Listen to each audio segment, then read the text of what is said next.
Salam, saya mengucapkan selamat merayakan Hari Natal kepada saudara-saudara umat Kristiani di seluruh tanah air.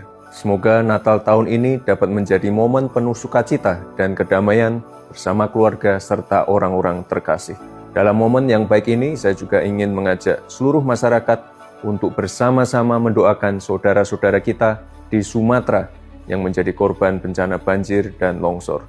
Semoga Tuhan Yang Maha Kuasa selalu menyertai dan memberikan kekuatan bagi saudara-saudara kita.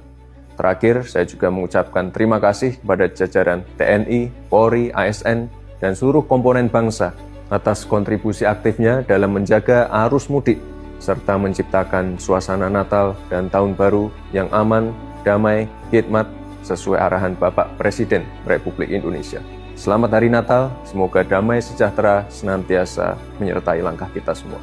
Terima kasih, Shalom.